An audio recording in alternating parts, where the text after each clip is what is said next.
इस आदमी के पास 12,000 करोड़ के नकली नोटों का खजाना पड़ा था। लेकिन हैरानी की बात यह थी कि यह इनमें से 1 रुपया भी खर्च नहीं कर सकता था, क्योंकि मार्केट में एक नई मशीन आई थी जो नकली नोट को बड़े ही आराम से पकड़ लेती थी। दरअसल यह आदमी इंडिया में सबसे ज्यादा नकली नोट छापता था। यह हर रोज 1 करोड़ के नकली नोट छाप देता था। लेकिन इस नई मशीन की वजह से इसके बनाए हुए 60 टन नकली नोट एक झटके में बेकार हो जाते हैं। इसे समझ नहीं आता अब यह क्या करे।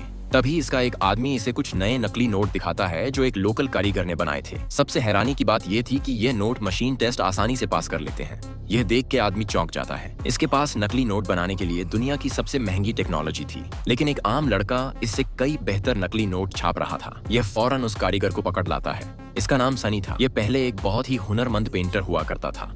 इसकी कला इतनी अद्भुत थी कि असली और नकली में फर्क करना बेहद मुश्किल था। लेकिन एक दिन इसकी गर्लफ्रेंड इसके गरीब होने की वजह से इसे छोड़ देती है। उसी दिन सनी फैसला कर लेता है कि वह अब पेंटिंग बनाना छोड़ देगा और उसकी जगह अब यह असली जैसे दिखने वाले नकली नोट बनाएगा। इंडिया के नोट बहुत ही एडवांस्ड टेक्नोलॉजी टेक्निक्स से बने थे। सबसे मुश्किल काम नोट के माइक्रो ट्रोट टेक्स्ट और पैटर्न्स की हूबहू कॉपी करना था। डिजिटल प्रिंटर इन्हें ठीक से नहीं बना पाते थे क्योंकि उनमें छोटे छोटे टूटे हुए पैटर्न आ जाते थे।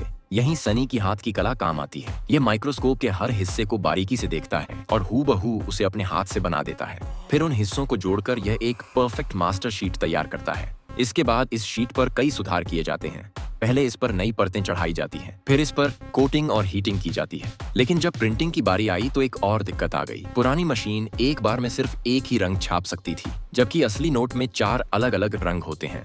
तब इसका दोस्त फिरोज, जो बचपन से ही प्रिंटिंग प्रेस में काम कर रहा था, सनी की मदद के लिए आगे आया। इसने चारों रंग एक एक करके प्रिंट किए और फिर उस पर चमकदार सिक्योरिटी स्ट्रिप जोड़ दी। इस तरह नकली नोट तैयार हो गए। पर सनी को यह नोट कुछ ज्यादा ही नए लग रहे थे। इन्हें असली नोट की तरह पुराना दिखाने के लिए यह नोट को चाय में डूबो देता है, फिर यह इन्हें सुखाता है। अब यह नोट सच में असली नोट की तरह दिखने लगते हैं। अब यह इन नोटों को टेस्ट करने के लिए एक शराब की दुकान पर जाते हैं। दुकानदार नोट लेता है और नोट को हाथ लगाते ही फौरन समझ जाता है कि यह नोट नकली है। किसी तरह यह यहाँ से बच के निकल जाते हैं। घर पहुँचने के बाद सनी सोचने लगता है कि इतनी मेहनत से बनाए गए नोट आखिर पकड़े कैसे गए। तभी यह एक और टेस्ट करता है। यह अपने दोस्त को आंखें बंद करके असली और नकली नोट में से नकली नोट पहचानने के लिए कहता है। इसका दोस्त हाथ लगाते ही नकली नोट को पहचान लेता है। अब सनी को समझ आ जाता है कि सारी समस्या नोट के कागज में है।